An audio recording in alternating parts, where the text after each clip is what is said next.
Hello friends, welcome to Garbhit IAS. Garbhit IAS पर आप सभी का बहुत बहुत स्वागत है। आज हम बात करेंगे 4 फरवरी के करंट अफेयर्स की। आज न्यूज़ में ज़्यादा कुछ नहीं है, बस 2-3 छोटी छोटी न्यूज़ हैं और एक द हिंदू का आर्टिकल है, एक पीआईबी का आर्टिकल है। जल्दी से उनको देख लेते हैं।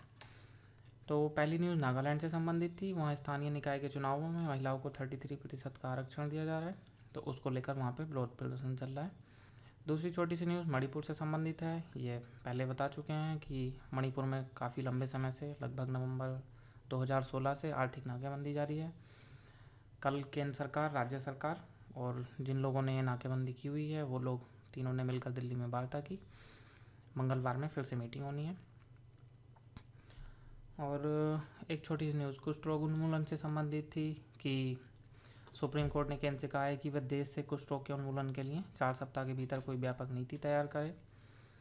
एक छोटी सी न्यूज़ राष्ट्रीय पात्रता प्रवेश परीक्षा नीट को लेकर थी। कल सस्ते इलाज वाला एक आर्टिकल हमने कराया था, तो उसमें भी बताया था कि सरकार ने जो सुधार किए हैं उसमें उसने बताया था कि जो मास्टर डिग्री का कोर्स है उसकी सीटों को बढ़ाया जाएगा और मेडिकल और डेंटल पाठ्यक्रमों के लिए एक सिंगल प्रवेश परीक्षा नीट लाई जाएगी। और इस परीक्षा में गवर्नमेंट ने और भी कुछ चेंजेस किए हैं कि इसमें जो उम्मीदवार बैठेंगे उनके लिए नंबर ऑफ़ अटैम्प्ट फिक्स कर दिए हैं 3 और आयु सीमा भी निर्धारित की है। पहले इस तरह के प्रावधान नहीं थे। आज की जो बड़ी न्यूज़ है वो है, हालांकि ये 2-3 दिन पहले की न्यूज़ है, लेकिन पहले ये चर्चा में इतना नहीं था। आज क्यों चर्चा में है उसको देख लेते हैं। तो कामराज हार्बर के बाहर 2 जहाज़ों के टकराने के बाद वहाँ पे ऑयल स्पिल हो गया और ये ऑयल स्पिल कुछ दिन पहले हुआ था, लेकिन तब इसको बड़ी घटना नहीं माना गया था। अभी रिसेंट में वहाँ पे उस तेल के ऊपर कुछ कछुए, मछलियाँ वहाँ मरी हुई पाई गई, तब इस घटना को अब बड़ा माना जा रहा है, तो अब ये चर्चा में आई है। तो एक तो आप इसमें ध्यान रख लेना प्रीलिम्स के लिए कि कामराज हार्बर कहाँ पे है। यूपीएससी ऐसे छोटे छोटे क्वेश्चन भी बनाने लगा है कि हाल ही में चर्चा में रहा कामराज हार्बर किस राज्य में स्थित है, तो आप ध्यान रखना कि कामराज हार्बर तमिलनाडु में स्थित है। ये न्यूज़ आपको मेंस में भी काम आएगी, डिजास्टर मैनेजमेंट में। अभी हाल ही में जब बारदा तूफान आया था तब हमने उसमें देखा था कि किस तरह से डिजास्टर मैनेजमेंट में हम आंसर लिख सकते हैं। डिजास्टर मैनेजमेंट में क्या होता है कि अलग अलग तरह के डिजास्टर के लिए अलग अलग तरह से रेस्पॉन्स किया जाता है। तो इसमें देखते हैं कि क्या हुआ। तो इस तरह के डिजास्टर के लिए कुछ पॉइंट इस आर्टिकल में मिलेंगे, उनको देख लेते हैं। नंबर 1 कि इस पोत को सुरक्षापूर्वक गोदी पर लगा दिया जाए और इसके कार्गो को डिस्चार्ज कर दिया जाए, जिससे कि किसी भी आपदा या दुर्घटना तथा तेल के बड़े रिसाव की आशंका से बचा जा सके। पहला उपाय। दरअसल हुआ क्या था कि इनके पास जो कार्गो था या टैंकर में जो ऑयल था, इसमें स्पिल नहीं हुआ था। इनके जो इंजन था, इंजन से तेल का रिसाव हुआ। ये दोनों पोत के टकराने के बाद इसके इंजन से रिसाव हुआ, ना कि कार्गो से, वरना ये बहुत बड़ी दुर्घटना भी हो सकती थी। तो एक तो ये कि उनके ऊपर जो कार्गो है उसको जल्दी से जल्दी डिस्चार्ज कर दिया जाए। दूसरा, एक ये आपको प्रीलिम्स में काम आ सकता है कि राष्ट्रीय तेल रिसाव आपदा आकस्मिकता योजना। ओके, ये कैसे काम आएगा, तो इसके क्या प्रावधान है वो काम आ सकते हैं। इसमें प्रावधान है जहाँ बंदरगाह क्षेत्र के भीतर किसी भी तेल रिसाव की घटना पर प्रतिक्रिया के लिए जिम्मेदार है। मतलब अगर बंदरगाह क्षेत्र के भीतर कोई घटना होती है तो बंदरगाह जिम्मेदार है। कहीं सामुद्रिक क्षेत्र में होती है तो तटरक्षक सेना जिम्मेदार है, वो केंद्रीय समन्वय एजेंसी के रूप में कार्य करेगी। और राज्य सरकारें तटीय लाइन अनुक्रिया के लिए जिम्मेदार हैं। तो ये 3 बातें आप ध्यान रख लेना कि ये कौन किसके कार्य क्षेत्र में आता है। और ये भी काम का है, लेकिन ये इस आर्टिकल में नहीं है, प्रीलिम्स के लिए काम का है कि टियर 1 ऑयल स्पिल से निपटने के लिए आवश्यक उपकरण कामराज बंदरगाह पर उपलब्ध थे। तो मतलब ये जो उपकरण होते हैं ऑयल स्पिल से निपटने के लिए, जैसे ऑयल जेपर होता है और ये क्या टेक्निक होती हैं, ये प्रीलिम्स में पूछी जा सकती हैं, कौन कौन टेक्निक संबंधित हैं। तो इस आर्टिकल में नहीं है वो, कभी फिर उन पर चर्चा करेंगे बाद में। और अगर आप डिजास्टर मैनेजमेंट पे ही आंसर लिख रहे हैं तो ये चीज़ भी काम आ सकती है कि हेलीकॉप्टर और जहाज़ की मदद से उसको ट्रैक किया जाएगा कि कहाँ कहाँ पे तेल गिरा है और वहाँ पे फिर क्लीन अप अभियान चलाया जाएगा। एक ये शब्द काम आ सकता है कि ये जो तेल है और ये जो गंदगी वहाँ पे तट पे फैल गई है, तो इसके उपचार के लिए विशिष्ट बायो रेमेडिएशन सामग्री इंडियन ऑयल ये इसको उपलब्ध करा रहा है। ये किस तरह की टेक्निक होती हैं, दरअसल वहाँ से क्वेश्चन बनता है।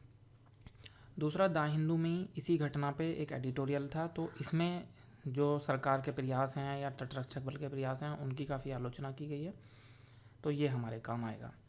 हमने आपको पहले भी बताया था, जैसे ऊपर वाला आर्टिकल प्रेस इन्फॉर्मेशन ब्यूरो का है, तो प्रेस इन्फॉर्मेशन ब्यूरो से आपको ये सब पता चल जाता है क्या क्या सरकार प्रयास कर रही है, जो अच्छी अच्छी बातें।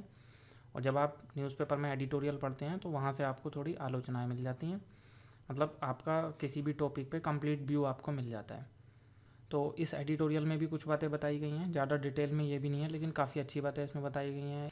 इसमें कहा गया है कि ship collision are less common today because GPS based navigation system have made their operation much safer. कि अब जीपीएस बेस्ड नेविगेशन सिस्टम है, अब इस तरह की टकराने की घटनाएं जो हैं वो बहुत रेयर हैं, तो उनमें जीपीएस सिस्टम क्यों नहीं लगाया गया था। और आगे इन्होंने कहा कि शुरू में तो पोर्ट ने ये माना ही नहीं कि वहाँ पे कोई एनवायरनमेंट डैमेज हुआ है। जब वहाँ पे मछली कछुए मर के ऊपर आने लगे तब उसने उसको माना कि हाँ ये एक बड़ा डैमेज है, और फिर उसमें रेस्पॉन्स दिया गया। तो और डिजास्टर मैनेजमेंट में आप पढ़ते हैं कि क्विक रेस्पॉन्स, मतलब जो आप प्रतिक्रिया करते हैं तो वो सबसे ज़्यादा संवेदनशील समय वो होता है। जितनी जल्दी प्रतिक्रिया दी जाएगी उतना जल्दी मतलब उतना हानि को कम किया जा सकता है। तो इसमें प्रतिक्रिया काफ़ी देर से दी गई। और यही फिर जो हमने ऊपर देखा था अभी, national oil spill disaster contingency plan, जो कि बताता है कि अगर बंदरगाह के क्षेत्र में है तो बंदरगाह की जिम्मेदारी है, समुद्र में है ओपन सी में तब तटरक्षक बल की जिम्मेदारी है। तो उन्होंने बोला कि ये जो प्लान है, तो इन्होंने बोला कि ये इस प्लान का फेल्योर है। फेल्योर क्यों बताया इन्होंने बताया कि the removal of the coastal sludge dependent in large part of volunteers बाल्टिंग वगैरह। बोले ये इतना बड़ा काम, आप ज़्यादातर ये वॉलंटियर पर डिपेंड है। आपने ऊपर देखा कि एनजीओ, छात्र, उन सबको शामिल किया गया है। और इन्होंने बताया कि मतलब कि वो बकेट में भर भर के उसको डाल रहे हैं, ऐसे बाल्टी में तेल को बाल्टी में भरेंगे और फिर बाल्टी से उसको डालेंगे। तो बोले ये जो है बहुत बड़ा क्वेश्चन उठाता है भारत के इस तरह के डिजास्टर मैनेजमेंट के प्रिपेयर्डनेस को लेकर, कि भारत इस तरह के डिजास्टर को मैनेज करने के लिए कितना प्रिपेयर है। उन्होंने बोला कि इसकी एक इंडिपेंडेंट इंक्वायरी की जाए। तो फिर वही कि आप भी कभी केस स्टडी में कुछ लिख रहे हैं इस तरह का, तो आप भी इस तरह के शब्द प्रयोग कर सकते हैं कि इसकी इंडिपेंडेंट इंक्वायरी की जाएगी या इंडिपेंडेंट इंक्वायरी बिठाई जाएगी। एक क्वेश्चन इन्होंने उठाया कि it could erode the confidence of the international community in the countries ability to fulfil the commitment within the UN system to protect marine life and biodiversity.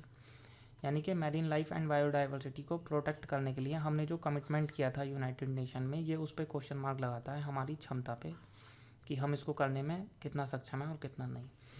एक उन्होंने convention का नाम लिया है, convention on the conservation of the migratory species और wild animal. बोले ये इसका भी उल्लंघन है कि हम उनका ठीक से कंजर्वेशन नहीं कर पा रहे हैं। और इन्होंने बोला है कि ऑयल स्पिल ही इसमें कोई कारण नहीं है, इसमें बैलास्टिक वाटर, स्लज वाटर और इस तरह की चीज़ें, टैंक को क्लीन करना, इससे भी जो है वहाँ पे पोल्यूशन होता है और ये जो मैरीन लाइफ है इस पर नेगेटिव इफेक्ट पड़ता है। तो डिजास्टर मैनेजमेंट में जैसे जैसे इस पर कुछ और आर्टिकल आएंगे, कुछ इसमें जांच बिठेगी, तो डिटेल में इसके पॉइंट कलेक्ट करते रहेंगे और आपको बताते रहेंगे। तो आज के लिए दोस्तों इतना ही। अब हम मिलेंगे 6 फरवरी में 5 और 6 फरवरी के करंट अफेयर्स के साथ। कल विदाई से जुड़ने के लिए आप सभी का बहुत बहुत धन्यवाद।